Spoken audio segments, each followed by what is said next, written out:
Bom sábado a todos. É uma alegria poder encontrar os irmãos, as irmãs, na casa do Senhor. E é sempre um privilégio podermos compartilhar a palavra. E antes de abrirmos a Bíblia, eu quero fazer um convite a todos aqueles que gostam da escola sabatina, que é sempre um motivo de aprendermos as verdades bíblicas. Nós começamos um novo formato. Antes nós estávamos com 2 formatos de culto, um às 9 horas, depois ao término tinha o segundo culto às 10h30, que seria esse horário aqui. E aí pensamos, com a baixa frequência do primeiro culto, pensamos, não, vamos condensar num único momento e fazer a escola sabatina. Então estamos tendo um momento do estudo da lição para aqueles que estão acompanhando em casa por seus motivos de não poder estar aqui presencialmente, mas aqueles que não têm nenhum problema, aqueles que não têm nenhum impedimento e desejam vir, participe conosco. Venha às 9 horas, estamos aqui tendo o início do estudo da lição. Aqueles que gostam de participar, terá o espaço garantido para você dar a sua parcela de contribuição. Então, quantos aqui gostam da escola sabatina? Não minta, que eu conheço. Que Deus seja louvado. Então, o convite está feito. Sábado temos um encontro marcado aqui para você, juntamente. Temos a classe de professores, né? Antes, às 8 horas, quem também tiver curiosidade de como funciona, é apenas uma recapitulação, um apanhado de tudo aquilo que foi estudado, separamos os pontos principais daquilo que vai ser discutido, e aí, para compartilhar com a nave da igreja. Então, sempre é uma boa oportunidade para crescermos no aprendizado, crescermos no conhecimento da palavra do Senhor. Eu creio que aquele que fala, eu já sei, isso aí eu já sei, e a repetição, todos nós sabemos que é a essência do aprendizado. Precisamos, aquilo que a gente já aprendeu, mas passa um tempo, a gente não revisa, esquece, precisa. Por isso que em dados momentos Jesus repete muitas coisas, o Evangelho repete algumas histórias, para que a assimilação seja perfeita, consistente, e que o aprendizado aconteça. Às vezes as pessoas falam, mas eu não guardo essas coisas. Guarda, é porque você não repetiu a quantidade que você precisa para que aquilo seja captado pela mente. A mente é responsável para isso, para você olhar, estudar, escrever, anotar, porque se você somente de forma passiva observa, obviamente no segundo dia você vai lembrar de pouca coisa. Mas quando você interage, você escreve, você recapitula, você é agraciado com a amplitude do conhecimento. Então, feito o convite, eu quero já convidar você a abrir a sua Bíblia em Romanos capítulo 12. E eu esqueci os meus óculos, que é a prótese que nos auxilia em momentos como esse. Quem encontrou, diga eu vou para o céu. Quem não encontrou, diga espere que eu vou também. Romanos capítulo 12 e o verso 2. Encontraram? E diz assim: e não vos conformeis com este mundo, mas transformai-vos pela renovação da vossa mente, para que experimenteis qual seja a boa e agradável e perfeita vontade de Deus. Meus queridos, a renovação da mente, o processo de santificação, ele se dá na renovação da nossa mente. Quando nós começamos a aprender as verdades bíblicas e sentimos o desejo de aplicar na nossa vida. Eu conheço algo e eu luto para que aquilo ali seja uma realidade na minha vida e na sua vida também. Então, a renovação da qual o apóstolo Paulo está se referindo, para que descubramos qual é a perfeita e agradável vontade de Deus, está intrinsecamente ligado à busca de conhecer quem é Deus, conhecer a sua vontade. E você que já é experimentado na caminhada cristã, você vai se identificar com o que eu vou falar agora. Que muitas vezes você descobre uma verdade bíblica, no momento ali dos preparos para o batismo, se encanta com aquilo lá, e compartilha e fala para as outras pessoas. E quando você compartilha, você renova aquilo que você tem aprendido. Não é assim? Mas com o passar dos dias, nós percebemos que algumas coisas vão ficando em último plano. Nós vamos esquecendo. Outros vão abandonando. Outros vão, porque não conseguem trilhar e continuar naquela caminhada, começa a entrar no auto-engano e pensar assim: ah, mas isso não é tão importante assim. Deus me entende. Deus me entende, Deus sabe a minha luta. Não é assim? E vamos encontrando desculpas e mais desculpas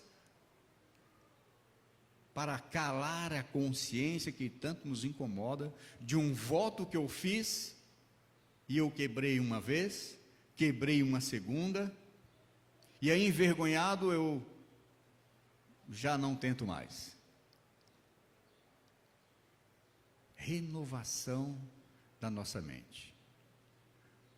Quantas pessoas, eu até comentava na classe de professores, falando a respeito do auto-engano, da adoração, e essa nossa geração, talvez de todas, é a que está mais sensível ao engano e ao auto-engano, por causa das fragilidades emocionais. As pessoas estão enfermas emocionalmente. As pessoas têm crise de existência, de querer abandonar, parar, largar tudo, e talvez seja essa a tua realidade. Talvez você tenha vivido momentos assim, de confusão mental, e essa geração está sendo tragada pelo engano, porque não tem buscado fazer aquilo que as Escrituras nos recomendam: renovação da nossa mente. E como se dá esse processo de renovação da mente? Como que é esse processo que vai me ajudar a blindar a sua e a minha mente? Como que é possível fazer isso? Algumas pessoas já jogou a toalha faz tempo e está deixando as coisas acontecer, como diz uma música por aí, deixa a vida me levar, não é assim? As pessoas têm caído facilmente nas garras do inimigo, porque não têm sabido gerenciar as emoções, porque não têm sabido entender o que se passa aqui. Se vocês não sabem, o pensamento, como é que é produzido o pensamento? Quem aqui fala consigo mesmo? Levante a mão. Quem não levantou é porque estava falando e se distraiu, estava falando consigo mesmo, por isso não levantou. Mas nós falamos com nós mesmos. Isso é algo tão natural que a gente não percebe. Aliás, quando você briga com seu marido, com a sua esposa, por uma expectativa que você criou, porque qual o tamanho da sua frustração? É o tamanho da expectativa que você criou. E as pessoas criam expectativas. Criam expectativas e quando pensa assim: ah, eu pensei que, ah, eu achei que. E aí, já estamos envolvidos por sentimentos que outrora estava fora e agora está aqui. Nós absorvemos as coisas, gera o pensamento, nós começamos a remoer histórias, e aí ele vai para uma partezinha do nosso cérebro que vai desencadear algumas emoções, vai ativar glândulas, como as suprarrenais, como ovários, testículos, tireoide, que vai desencadear coisas no teu organismo que vai fazer com que você vai adoecer. Tem um livro que eu li recentemente que fala, as zebras não têm úlceras. Quem já ouviu falar sobre isso? É um grande pesquisador, anualmente ele viaja para a África e começa a observar ali o comportamento dos animais. E eles, no apanhado que ele fez, ele começou a observar a zebra. E ele disse que em um dado momento, ele observando a zebra estava pastando. E ela tem um algoz, um inimigo, chamado chita, né? E que quando ela percebe que está sendo observado, a zebra foge. A zebra corre bastante. Por mais ter uma forma exuberante, mas corre ali por volta de 60 km por hora. Corre muito. O leopardo, a chita, é muito rápido. Só que em 300 metros, se ela não conseguir dar o bote, cansou, já era. Perdeu, vai se distrair por ali e vai procurar outra presa. Então a zebra, ela está passando, percebe que está sendo observada, foge. E corre ali, durante ali uma meia hora, tranquilamente. Depois, terminou o estresse, ela volta a pastar, tranquilamente. E ela até brinca no livro, fala, e aí ela volta a fazer, se comparar com a lista das outras, e volta a fazer o que estava fazendo. E ele volta a sua ótica para o ser humano, de como utilizar o estresse de forma positiva. O ser humano faz algo positivo. Vem um conflito, ele evita o conflito. Só que tem um problema. Durante aquele dia, vai ficar remoendo aquela situação. E é esse estado que vai te fazer criar úlceras. Você revive aquela situação e vê e começa a analisar as possibilidades de ter dado uma resposta à altura, de ter reagido dessa ou daquela forma, e você vai alimentando, porque toda vez que você nutre os seus pensamentos, o teu cérebro ele vai reagir e vai mandar o estresse, que é altamente nocivo quando não utilizado de forma correta. Então muitas vezes nós não temos aprendido. O ser humano ele está sabendo muitas coisas do espaço, dos astros, dos planetas, e que na realidade não sabemos muito a nosso respeito. Quem já passou, se não quiser se expor, por algum momento de depressão, de tristeza profunda? Quem já viveu isso? Acho que talvez você não tenha identificado que passou por um problema depressivo.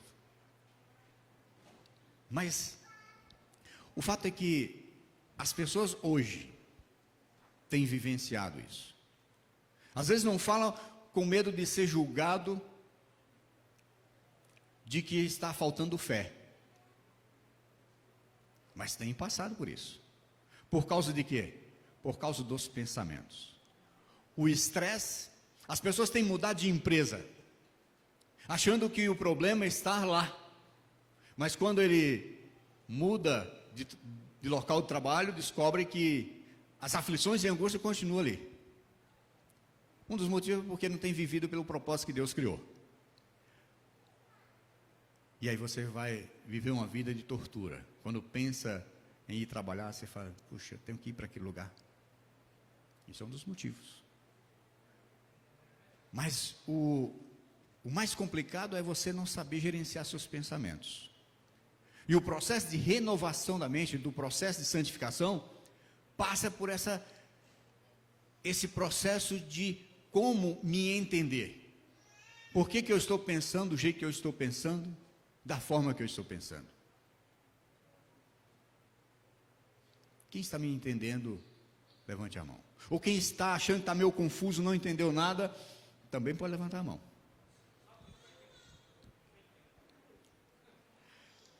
Mas você se entende? Você se compreende? Você tem gerenciado por que eu estou pensando? Por que estou pensando do jeito que eu estou pensando, da minha esposa, do meu marido, do meu filho? Porque muitos dos nossos conflitos é interpretação minha e sua. Você cria expectativa, você faz interpretação, por que a pessoa falou aquilo? Mas nunca você pensa o que eu contribuí para que ela pense isso de mim, ou que ela fale isso de mim. Porque o processo de autoanálise, de conhecer a si mesmo, se você não sabe fazer, ele é doloroso. E a mente, ela foge disso. Ela não quer que você se machuque, ela foge da dor. Eu já falei aqui em outro momento que a nossa mente, ela só trabalha em dois sentidos: busca de prazer ou fugir da dor. Seja dor física ou emocional, vai sempre correr. E aí, a gente nunca para analisar o que está acontecendo aqui na nossa cabeça. Porque há momentos em que você acorda e parece que o mundo está cinzento. Você lembrou de algo ruim que já aconteceu na sua vida. E todos nós passamos por experiências ruins. A vida é dura, a vida é cruel. O mundo de pecado nos traz dores e angústia a todo tempo. Mas exatamente por isso, por você não saber lidar com os seus pensamentos. Inclusive, a escritora Ellen White fala em um dos seus livros que o caráter, ele é construído por duas coisas: pensamentos e sentimentos. E ela recomenda que nós vigiemos, protegemos o quê? A avenida da alma. Porque é exatamente isso. É aquilo que você vê, é aquilo que você ouve. Vai fazer com que você adoeça. Se a qualidade, dada a qualidade das coisas que você tem contemplado. Por isso que o processo de santificação passa por isso. O que você está pensando do jeito que você está pensando. Por isso quando Jesus falou, olha, aquele que olhar para uma mulher com pensamentos impuros, alguém pode dizer, mas é difícil controlar os pensamentos. Você tem como gerenciar. E você pode levar aí 5 segundos para deletar aquilo que você vai pensar. Pensou, não quero isso. Você tem esse poder. Não quero, deleta. Mas se você permitir alimentar, brincar com ele, aí vai acontecer aquele fenômeno do pecado. Estímulo vai gerar o desejo. E aí você está frito. Não tem como controlar depois daqui. Mas você tem como controlar o pensamento. Aliás, para tudo, se você, pelos relacionamentos, pela nossa caminhada cristã, se você não saber gerenciar seus pensamentos, você vai viver uma vida de frustração. Porque você faz um voto a Deus e não dá uma semana ou duas. Você entra em um estado de desistência ou abandono. Não é assim? Talvez você já tenha vivido isso. Então comece a gerenciar aquilo que você pensa. Aquilo que você pensa das outras pessoas. Entenda que precisamos ter coragem para ser vulneráveis. Nós não somos sinceros com nós mesmos nem com os outros. Vestimos uma persona, um personagem para cada momento. E vamos entrando nesse auto-engano. E aí vamos entrando na enfermidade espiritual. Porque você vai olhar para você mesmo, vai achar a pessoa mais incoerente da face da terra. É incoerência. porque você acredita nisso e faz aquilo. E aí, conforme você vai repetindo aquilo que não gostaria, como o apóstolo Paulo cita sobre a sua luta, que aquilo que ele gostaria de fazer, ele não faz. Aquilo que ele faz com muita facilidade. Ele nos dá uma aula sobre isso.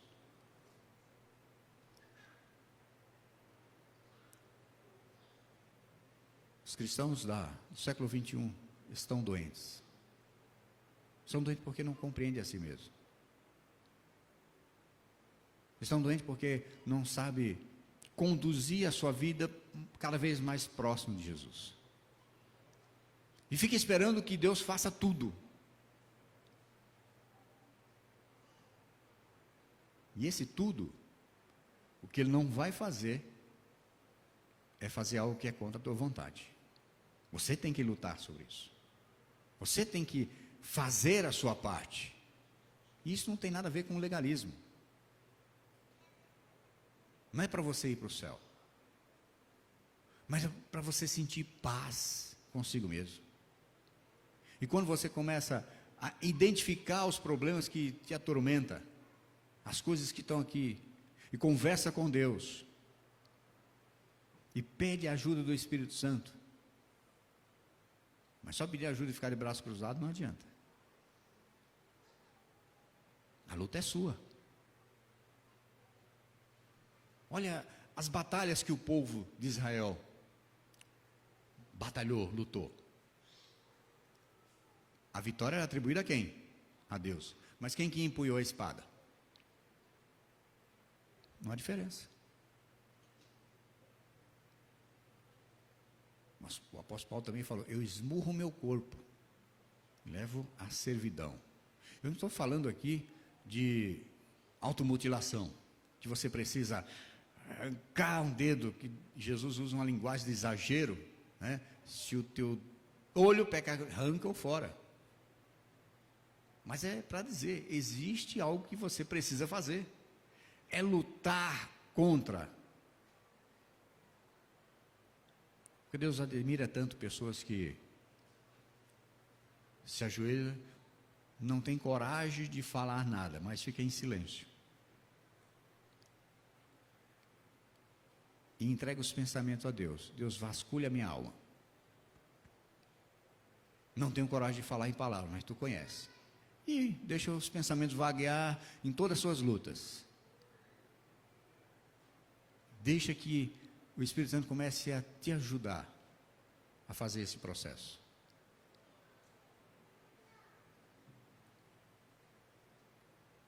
Porque eu só modifico aquilo que eu identifico. À medida que o Espírito Santo vai identificando e vai me dando forças, e eu vou lutando contra aquilo, eu vou fazendo com que esse processo de renovação da mente aconteça, seja uma realidade na minha vida. Quantas coisas você prometeu fazer, iniciar, mas nós somos muito bons em iniciar tudo. Tudo vamos deixando pela metade. Quem já fez isso? Não me deixa só aqui. Eu sei que você já. Às vezes não chega, né? Às vezes não chega a 20. É conforme, nós agimos conforme o nosso ânimo. Ah, eu estou animado, hoje eu vou fazer caminhada. Amanhã eu não estou tão assim, então... E o que acontece quando a gente age só mesmo pelas emoções? Ah, hoje eu estou com vontade, eu quero ir à igreja. Hoje eu estou precisando de uma bênção, eu vou lá clamar a Deus. E você vai sendo guiado só pelos estímulos da emoção. Só que as emoções, elas passam muito rápido. E é por isso que você vai deixando seus projetos de vida ou o seu crescimento espiritual pelo caminho, porque você não consegue lidar. Por que você para tudo que começa? Nunca consegue concluir nada. É porque você não se conhece. Você, ao lançar um projeto, você não agiu de forma racional e fez um cálculo de percas e ganhos. Isso aqui eu vou ter que abrir mão disso, isso aqui vou ter que abrir mão disso. Você decide por impulso e vai. E quando chega um determinado momento que você identifica que tem que deixar algumas coisas, aí fala, não, pensando bem, eu não quero mais aquilo lá. porque eu vou ter que deixar isso. Não é assim? E aí vamos ficando enfermos espiritualmente. Porque você olha, que miserável, e isso é bom, não é ruim. Você identificar que é um miserável pecador e você não consegue trilhar o caminho justo. Mas é um alerta. Eu não tenho que ficar aonde eu fiquei caído. As maiores batalhas que você vai enfrentar na sua vida são solitárias. É você e Deus. Às vezes eu vejo pessoas reclamando, eu não recebo a visita do pastor, eu não recebo a visita do ancião. É claro, nós somos falhos, não conseguimos dar conta. Muitas vezes por omissão, por negligência, são tantos os motivos. Mas por que Deus, às vezes, te observa de longe? E deixa que você realmente beije o pó. É porque tem ensinamento ali. Ele quer mostrar para você que você não é nada, que você precisa de ajuda. Ele quer mostrar para você que Ele vai perdoar, mas as consequências vão ficar para que você não retorne de novo ali. Ele quer mostrar para você que tem crescimento. Todas as vezes que eu caio, eu preciso olhar para cima. E muitas vezes nós assumimos o temperamento de uma criança egocêntrica, egoísta, e nos tornamos vítimas. Por que isso aconteceu comigo? Por que só comigo? Se você pensa e tem feito essas perguntas para você,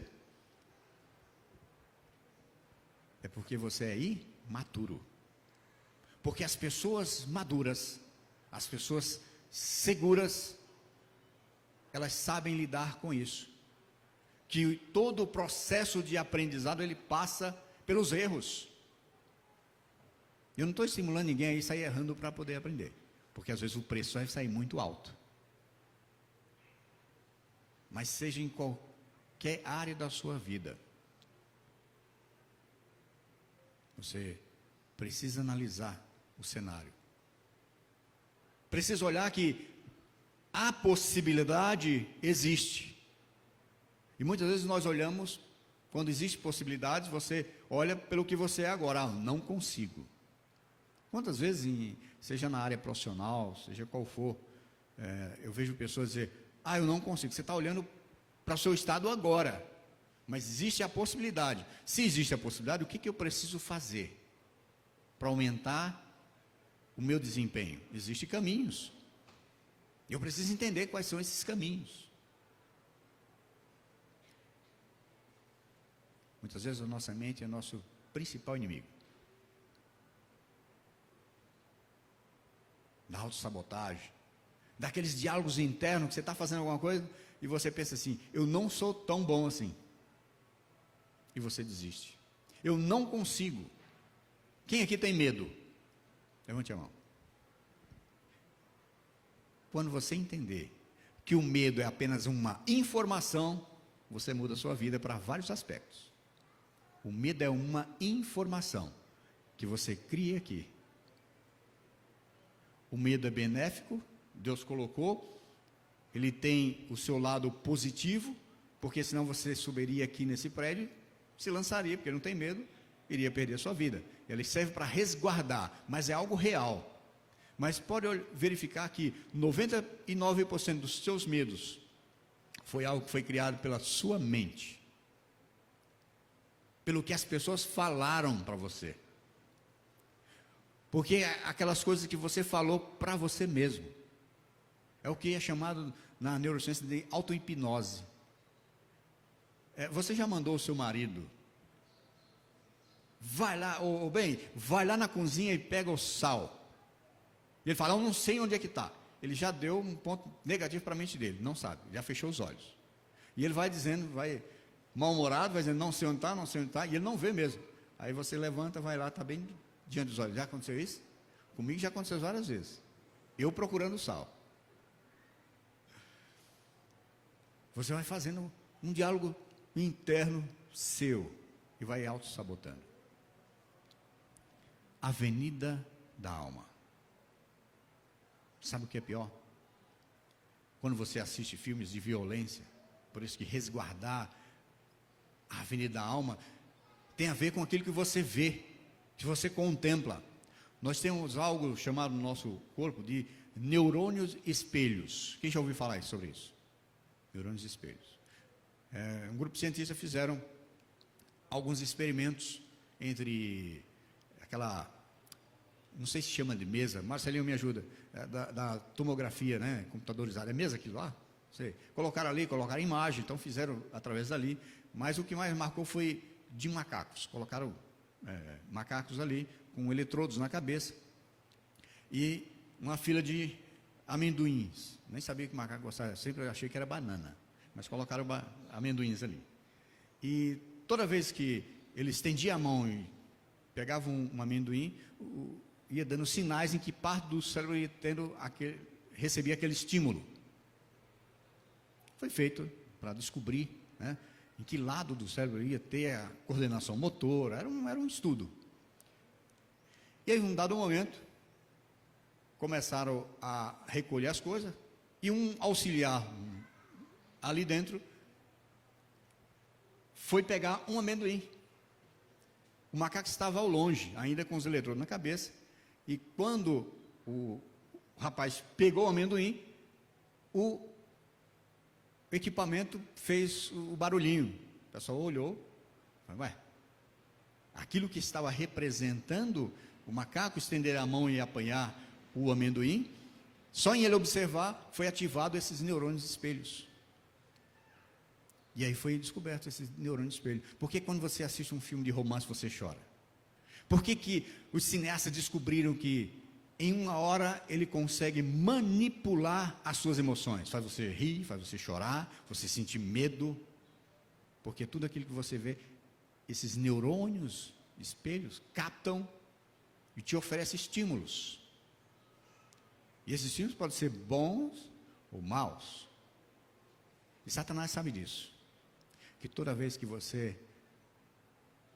Tem um texto em Romanos, se eu me fala a memória, não lembro aqui agora o verso, que fala que as pessoas que olham a violência, para Deus é como se ela estivesse praticando a violência. Porque o estímulo que você recebe no seu cérebro é como se você estivesse fazendo. E aí vai ficando muito mais complicado. A identificação, não matarás, não furtarás, porque você vai acostumando. E sabe o que, além da tecnologia, disso nós estamos nos beneficiando aqui, que é muito positivo, mas ela tem um lado ruim para os dias de hoje. Nós estamos perdendo a capacidade de empatia. Sabia disso? Por quê? Nós não olhamos mais nos olhos. Esse distanciamento tem feito as pessoas adoecerem emocionalmente, porque nós fomos criados por Deus como seres sociais, sociáveis.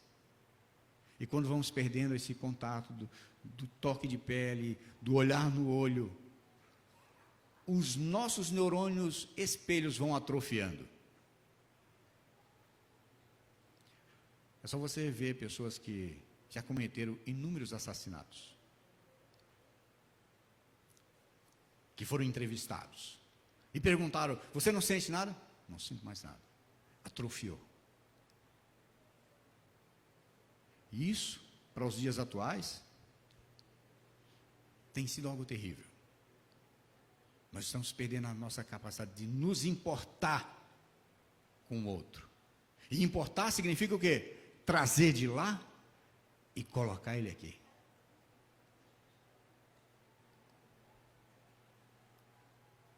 Proteja a sua mente. Comece a entender o que se passa aqui. Eu lembro de um comandante do exército americano que estava fazendo uma varredura em um campo na época da guerra do Golfo Pérsico. E eles estavam como missão de paz. E ele se aproximava, viu uma mesquita, e queriam se aproximar para conversar com o líder ali, e pegar algumas informações para entregar mantimentos. Mas ao aproximar daquela pequena vila, os moradores, enfurecidos, cercaram aquele grupo de soldados, gesticulando. Eles não entendiam nada do que estava sendo falado, e gesticulavam. E o comandante, em fração de segundos, entendendo a linguagem corporal, pediu para que a sua tropa, em um ato de confiança do seu comando, colocasse um joelho no chão e apontasse o fuzil para baixo. Nesse momento, aquele grupo hostil pararam e começaram a observar só de longe. E eles conseguiram concluir, porque aquele soldado, aquele comandante, teve a capacidade de não somente dominar os seus pensamentos, porque ele poderia ter mandado abrir fogo, mas de fazer a leitura do que o outro estava passando e mudar a sua atitude. Quantas vezes você se arma quando as pessoas lhe tratam mal? Porque você não tem feito a leitura do que se passa aqui com você. Quantas vezes você devolve na mesma moeda, em vez de truculência ou de mau atendimento, seja onde for? Você não parou para pensar que aquela pessoa talvez tenha tido um dia mau. Às vezes nós julgamos a pessoa por um comportamento. Um comportamento não define as pessoas. E nós temos definido as pessoas, às vezes por um comportamento, um estilo de vida. Por isso que Deus é maravilhoso, porque Ele olha para mim e para você e sabe que o que você é hoje, o que você se transformou, é dado pelo número de coisas que você passou na sua vida. As pessoas fizeram com você. Você criou máscaras, armaduras para se proteger do sofrimento. Eu não sei qual é a sua luta. Eu não sei se você tem vivido dias maus. Eu não sei se você tem vivido conflitos aí na sua cabeça que tem sido o seu principal inimigo. Mas eu sei,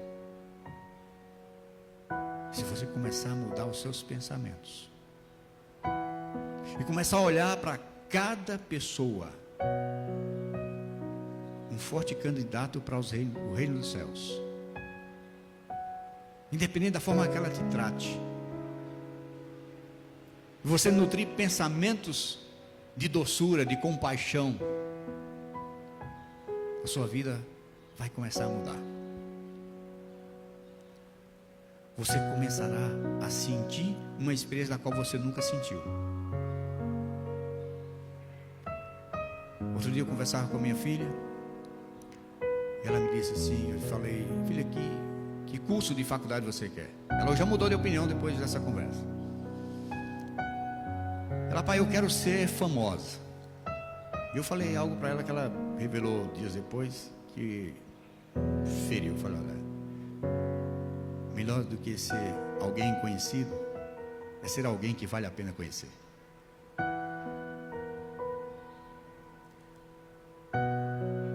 Sonhos que terminam em si mesmo. A pessoa vai morrer igual o Michael Jackson, Elvis Presley e muitos outros que já se foram. Conquistaram o topo, mas aqui estavam doentes.